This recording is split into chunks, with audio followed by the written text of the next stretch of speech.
नहमदुहु व नुसल्ली व नुसल्लिमु अला रसूलिहिल करीम अम्मा बाद फ़अऊज़ु बिल्लाहि मिनश शैतानिर रजीम बिस्मिल्लाहिर रहमानिर रहीम अस्सलामु अलैकुम व रहमतुल्लाहि व बरकातुहू।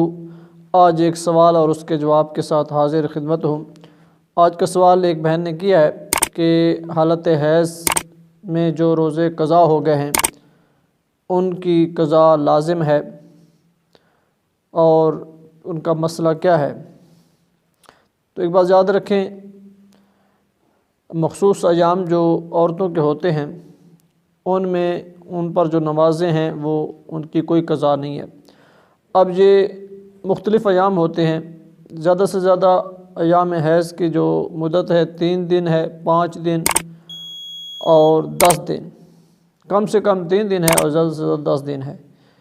तो अब जिनके 3 रोज़े क़ज़ा हुए हैं वो 3 रोज़ों की क़ज़ा करेंगी और जिनके 5 दिन थे वो 5 रोज़े क़ज़ा करेंगे, जिनके 7 थे वो 7 और जिन्होंने 10 दिन गुजारे हैं तो 10 दिनों के ही रोज़े क़ज़ा करेंगे। अब सवाल ये है कि रोज़ों की क़ज़ा है फिर नमाज़ों की क़ज़ा क्यों नहीं है।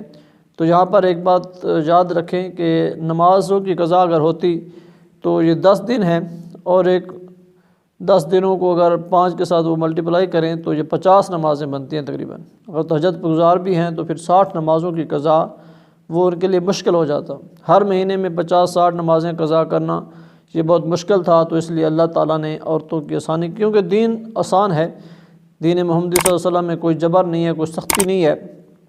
दीन हमेशा, दीन इस्लाम में यह है कि वो आसानी पैदा करता है।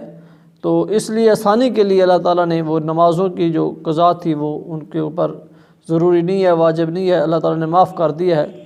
और वो जो रोज़े हैं वो क्योंकि साल बाद एक आते हैं तो उसमें 10 दिन होते हैं, 7 होते हैं या 5 दिन, तो पूरा साल है, पूरे साल में उन रोज़ों की क़ज़ा उन पर लाज़िम है। तो एक बात याद रखें, जो रोज़े क़ज़ा हुए हैं उनकी क़ज़ा लाज़िम है। पूरा साल होता है, आप अभी दिन छोटे हैं तो अभी क़ज़ा कर लें। तो जब भी मौका मिले 5 या 7 या 10 रोज़े जिनके क़ज़ा हो गए हैं तो थोड़े थोड़े करके वो इनको क़ज़ा कर लें ताकि कल क़यामत वाले दिन शर्मिंदगी ना हो। तो ये इन रोज़ों की क़ज़ा जो है वो लाज़िम है। अल्लाह ताला से दुआ है अल्लाह ताला अमल की तौफ़ीक़ अता फ़रमाए।